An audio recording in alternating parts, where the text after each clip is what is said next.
देता हूँ 1,000 रुपये में तो क्या करें, एफडी, शेयर मार्केट या फिर नेटफ्लिक्स? चलो कैटेगरी बता दो, जेंजी के लिए, हमारी एज के लिए और ओल्ड स्कूल के लिए, ओल्ड एज के लिए। ओल्ड एज के लिए तो नेटफ्लिक्स में करिए, अब टाइम पास हो जाएगा थोड़ा सा। और आपने आई एम अज्यूमिंग अभी तक पैसे बहुत सेव किए होंगे। हाँ मतलब जितना बचा आनंद ले लो। आनंद ले लो। जेंजी के लिए आप एफडी करिए, बिकॉज आपको एक इन्वेस्टमेंट का एक मौका मिल रहा है। नेटफ्लिक्स तो जेंजी एनीवे शेयर करता है, एक बंदे का पासवर्ड 10 लोग यूज़ कर रहे होते हैं। हमारे एज के लिए मैं कहता हूँ कि आप डाइवर्सिफाई करिए, थोड़ा सा एफडी में डालिए, थोड़ा सा इक्विटी में डालिए। ओके, एफडी या शेयर मार्केट, कौन ज़्यादा भरोसेमंद है? भरोसेमंद एफडी है, बट लॉन्ग टर्म वेल्थ अगर बनाना है आपको, उसके लिए शेयर मार्केट है। तो शुरुआत एफडी से करिए, धीरे धीरे शेयर मार्केट की तरफ मूव करिए। अगर पैसा बोल पाता तो वो इंसानों से क्या कहता? हाँ, कि मेरे को आइडल मत रखो, मेरे से काम कराओ। इस मतलब पैसे को कोई क्या बोलते, प्रोडक्टिविटी के लिए यूज़ करो। बहुत लोगों का पैसा पड़ा हुआ है बट उससे कुछ हो नहीं रहे, या उससे काम नहीं करवा पा रहा है, वो मत करिए। पैसा बचाने का सबसे अजीब तरीका जो आपने सुना हो आज तक? पैसा बचाने का अजीब तरीका नहीं, बहुत कॉमन तरीका है। टैक्स चोरी से बहुत लोग पैसा बचाते हैं, बट मैं बहुत लोगों को देखा जो बाद में पछताते हैं, बिकॉज आपने एक बार 30% तो आपने बचा लिया, फिर उसके बाद उसको ग्रो नहीं कर पाते, बिकॉज वो रियल एस्टेट के अलावा बहुत सारे तरीके हैं नहीं उस पैसे को बढ़ाने के लिए। आप 3-4 साल उसको ग्रो नहीं करेंगे तो जो 30% का आपका बेनिफिट आ गया वो चला गया। ओके, एफडी कछुआ है खरगोश? एफडी है कछुआ, but it will win the race. Mutual fund में इन्वेस्ट करना जुआ है या फिर स्मार्ट मूव? म्यूचुअल फंड में long term investment is smart move, short term is जुआ। ओके, पैसे का सबसे बड़ा दुश्मन कौन है? ग्रीड। महंगाई नहीं?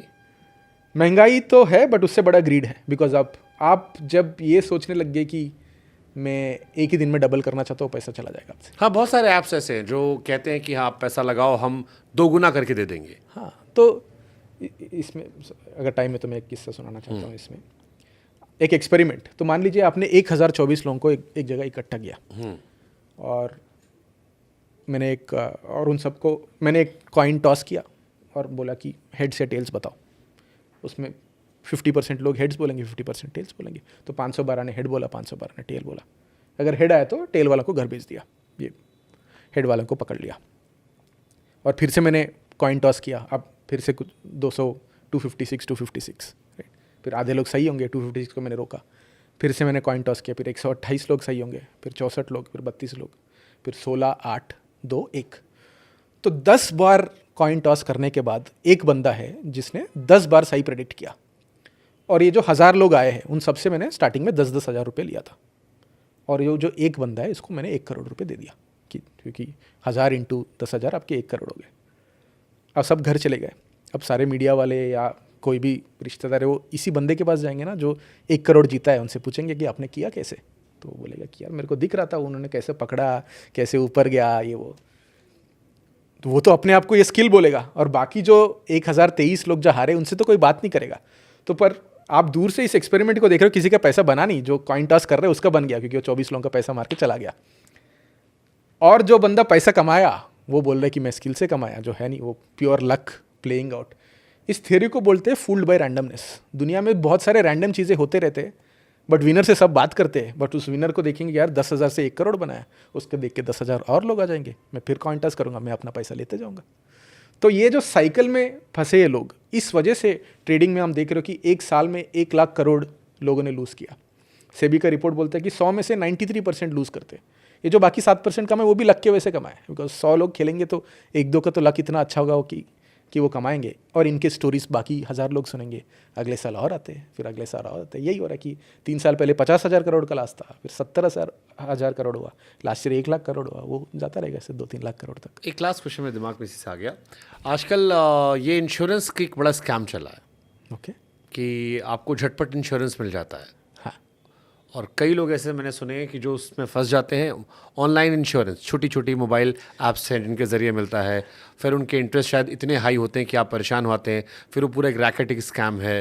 ओके, मैं सुना नहीं इसके बारे में। इंश्योरेंस या मतलब बिना वेरिफिकेशन आपको, सॉरी इंश्योरेंस नहीं, आजकल आपको लोन मिल जाता है, लोन ऑनलाइन लोन के एक बड़ा वो चला है कि आपको इंस्टेंट लोन मिल जाता है।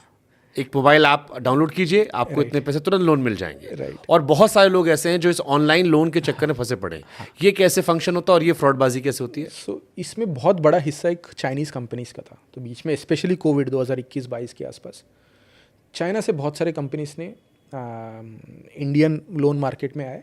तो ये लीगल कंपनीज नहीं थे, इंडिया में रजिस्टर्ड आरबीआई के थ्रू रजिस्टर्ड कंपनीज थे। इनका तो ऐप स्टोर प्ले स्टोर में ऐप भी नहीं होता था। एक APK करके होता है जिसमें से आप इंटरनेट से डाउनलोड करके इनका ऐप आप डाउनलोड कर सकते हो। और जिनको भी ज़रूरत है वो इस ऐप को डाउनलोड करते थे, उसमें से 50,000 ले लिए, 1 लाख ले लिए। और ये कंपनी क्या करती थी, उस ऐप के थ्रू आपके सारे फ़ोन नंबर ले लिए, आपके सारे फ़ोटोज़ ले लिए, और फिर थ्रू द फ़ोन, क्योंकि उस ऐप में वो परमिशंस थे, आपने दिया, 50,000 की ज़रूरत थी, फिर उसके बाद आपने 50% नहीं दिया तो ये ढूंढते थे कि मम्मी पापा ऐसा कुछ नंबर से, तो उनको कॉल करेंगे, बोलेंगे देखो जी आपके बेटे ने हमसे पैसे लिया, अब बताओ। मामा चाचा उन सबको कॉल करेंगे, उन सबको व्हाट्सएप करेंगे, बोलेंगे आपके फ़ोटोज़ हैं हमारे पास, हम लीक कर देंगे। तो ऐसे इतने सारे सुसाइड के केस हुए 2022-23 में। फिर RBI ने कुछ एक्शन भी लिया, बोला कि इन सबको पैसा मत दो। बट ऐसे चीज़ें होती हैं, जो भी क्विक मनी के लालच में रहेगा ऐसे लोग फंसते रहेंगे। तो हर बार आप सोचो आपकी सारी फोटो चली गई। हाँ, you have no idea. You have no idea, कहीं कुछ होगा पता नहीं, पैसे चाहिए 50,000 क्या ही कर लेगा, ले लिया। कुछ लोगों को पता भी होगा, ये बहुत हुआ है, बहुत सुना मैंने। हाँ, मतलब आपका मोबाइल नंबर था, आपने दे दिया, आप कॉन्टैक्ट्स उन्होंने सिंक कर लिया आपके कॉन्टैक्ट्स, तो ये बहुत बीच में चला। 10,000 लोन के चक्कर में आप सब दे दिया, आपने पूरा डेटा दे दिया, आपको डरा के, और रिकवरी भी किया, क्योंकि 50% इंटरेस्ट पे दे रहे हैं लोग। तो इनको 100 में से 60-70 लोगों ने भी पैसे वापस दे देते हो, प्रॉफिटेबल है। तो ऐसे डरा के धमका के तो दोगे। इस 100 में से 50 लोग तो ऐसे ही शरीफ होंगे, वो दे देंगे पैसे, बाकी 50 को ऐसे हरास करेंगे, उसमें से 20-30 लोगों ने भी दे दिया। ये प्रॉफिटेबल है, अपना पैसा बना के चले गए। माय गुडनेस, अभी भी चल रहा है सब या अभी काफ़ी कम हुआ है, बट वो पैसे कमाने के लिए करते ही रहेंगे। पैसे को लेकर कोई क्लास सलाह जो आप देना चाहो? मैंने सीखा है कि money is power, money is respect, money is peace. तो पैसे को आप रेस्पेक्ट करिए तो पैसा will respect you, will stay with you. Thank you so much, lovely talking to you, and I hope कि लोगों को भी ये पैसे की कॉम्प्लेक्सिटी जो है ये आसान शब्दों में ऐसे समझ में आ जाए। Thank you, Thank I you. Enjoy.